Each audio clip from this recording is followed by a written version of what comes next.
알 수가 없네. We're hopping on board the Red Line, heading south to one of Chicago's most vibrant and colorful cultural communities, where the New Year will be celebrated later this month. It's the one celebration in the city where you can ward off bad luck by simply wearing red. Our destination, Chinatown. The architecture is unmistakable.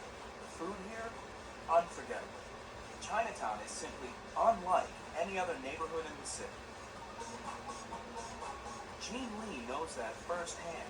He grew up here and remains active in the community. Gene is our tour guide for the day. So, Gene, tell me a few of the things that make Chinatown such a great destination.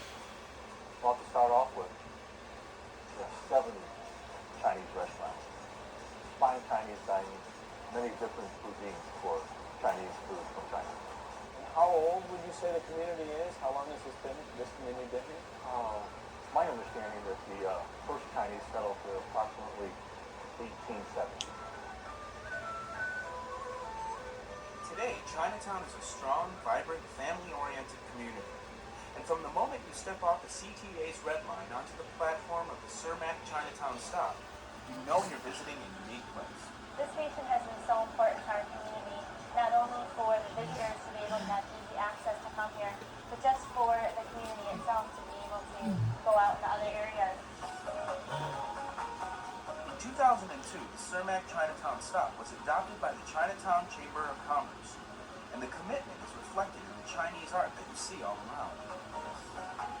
We took clear cellophane and covered the window frames on the platform, and they have art depicted on it that represents various Chinese landscapes and folkloric stories. We also have Chinese masks hanging up that it represents the various Chinese opera and theatrical performances. On your way out, be sure to check out the 2 Chinese food dogs guarding the station from evil. And on your way in, you can't help but feel welcomed by these tile murals. To adopt the station really was a huge step for this community because it allowed us to really make the station stand out, to identify it as a cultural destination point.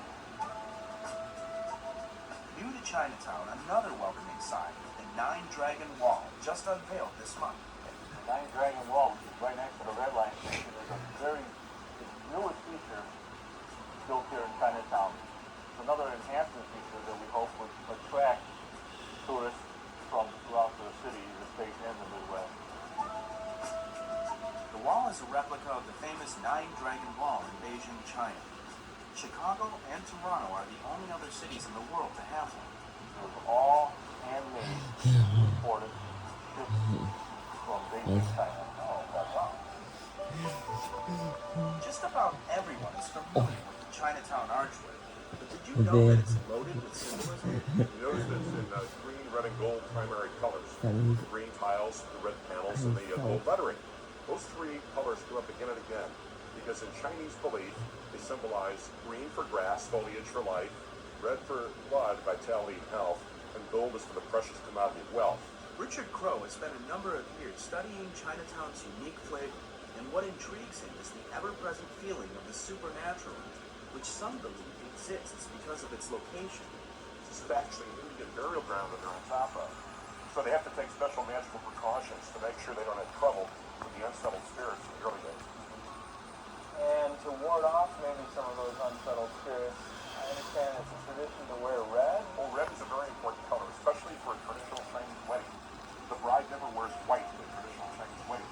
We wear white as Westerners, but white to the Chinese symbolizes bones and death, ashes.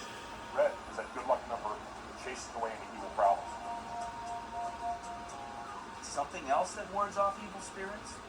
This is called a bagua. This little wooden charm, a mirror in the center, is hung facing out at your door. You'll find it on houses up and down 22nd Place, considered Chinatown's most haunted block.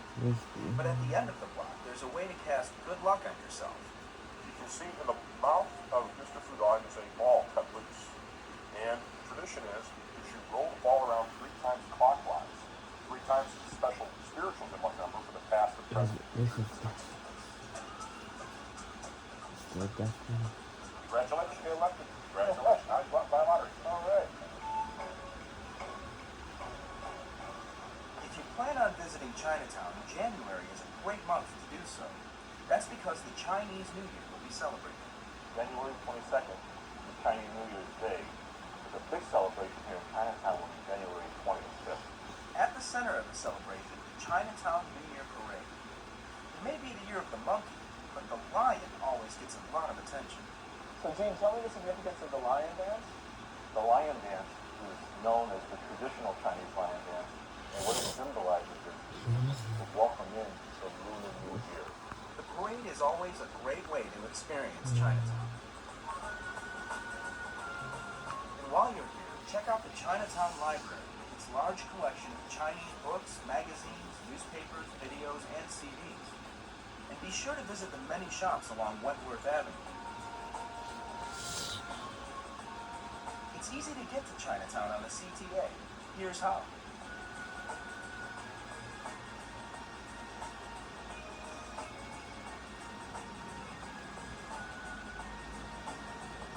January is a great time to visit Chinatown. Let the CTA get you.